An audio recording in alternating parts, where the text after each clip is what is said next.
Hi மக்களே. ஒரு 3 years இருக்கும் மக்களே. ஒரு 2 இயர்ஸ் இருக்கும். என் ஃப்ரெண்டு ஒருத்தர் என்ன பண்ணியிருந்தாரு, காரைக்கால்ல வந்து ரெடிமேடா வீடு வாங்கியிருந்தாரு. ஒரு 40 லேக்ஸ் 45 லேக்ஸ் கொடுத்து.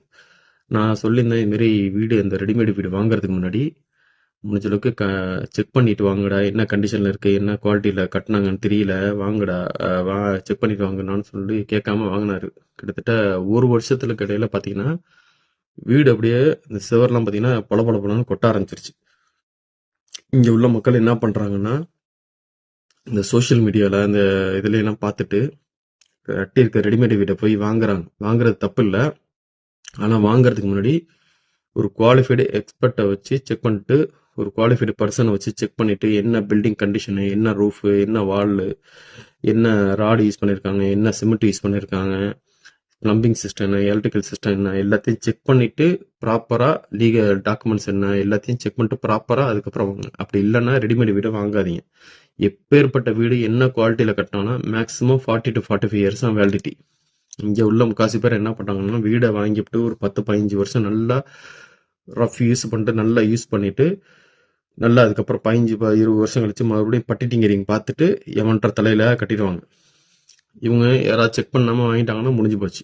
என் ஃப்ரெண்டுக்கு அப்படி தான் நடந்துச்சு. 40 to 45 லேக்ஸ் வாங்கி கிட்டத்தட்ட 6 மாசத்துல அவனுக்கு கிட்டத்தட்ட மறுபடியும் ஒரு 10 லட்ச ரூபா செலவு வந்துச்சு. சரிங்களா? அதனால முடிஞ்ச அளவுக்கு ரெடிமேடு வீடு வாங்குறது தப்பு இல்லை. வாங்குறதுக்கு முன்னாடி நல்லா செக் பண்ணிட்டு 1க்கு 2 வாட்டி செக் பண்ணிட்டு அதுக்கப்புறம் வாங்க. அப்படி இல்லைன்னா ஸ்கொயர் ஃபீட்ல நீங்களே நல்ல கன்ஸ்ட்ரக்ஷன்ல கண்ணு முன்னாடி நீங்களே வாங்கி உங்க கண்ணு முன்னாடி கட்டுற மாதிரி பாருங்க. கன்ஸ்ட்ரக்ஷன்ல கொடுத்தாலே சில பேருக்கு சில கன்ஸ்ட்ரக்ஷன்லாம் என்ன பண்றாங்க, பிரிக்ஸ் இது மாதிரி ஜல்லி சிமெண்ட் மண் இதுல எல்லாம் காசு அடிச்சிருவாங்க. எவ்ரி 6 மந்த் நீங்க இப்போ 10 lakhs 10 based on square feet என்ன இதுல வீடு கட்டுறீங்களா அது தகுந்தப்ப பேமெண்ட் ரிலீஸ் பண்ணிக்கிட்டே இருக்கணும். அந்த பேமெண்ட்லாம் நிறைய கொஞ்சம் கண்டு காணாம இருந்தீங்கன்னா அடிச்சிருவாங்க, நிறைய காசு அடிச்சிருவாங்க. அதனால கவனமா இருங்க. வீடு வாங்குறதுக்கு முன்னாடி ரெடிமேடா இருந்தாலும் சரி, கன்ஸ்ட்ரக்ஷன்ல வீடு கட்டினாலும் சரி, முடிஞ்ச அளவுக்கு கன்ஸ்ட்ரக்ஷன்லாம் நீங்களே கட்ட பாருங்க. அது நல்லதா இருக்கும். இப்போ பழைய காலத்து வீடெல்லாம் பார்த்தீங்கன்னா என்னது களிமண், முட்டையோட வெள்ளைக்கருவு, நல்ல பாரம்பரியமான கலவையை வச்சு கட்டியிருந்தாங்க. கிட்டத்தட்ட 80-85 வருஷம் வேலிடிட்டி வரும் வீட்டோட வேலிடிட்டி.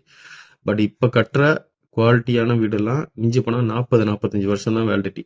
அதனால பழைய வீடு எல்லாமே நல்ல குவாலிட்டின்னு சொல்ல முடியாது, புதிய வீடு எல்லாமே ரொம்ப மோசம்னு சொல்ல முடியாது. ஆனால் பழசாக இருந்தாலும் சரி, வீடு புதுசாக இருந்தாலும் சரி, என்ன குவாலிட்டியில் கட்டுறோம் அப்படிங்கிறது ரொம்ப ரொம்ப முக்கியம். அதை கவனமாக எடுத்துக்கோங்க. Take care.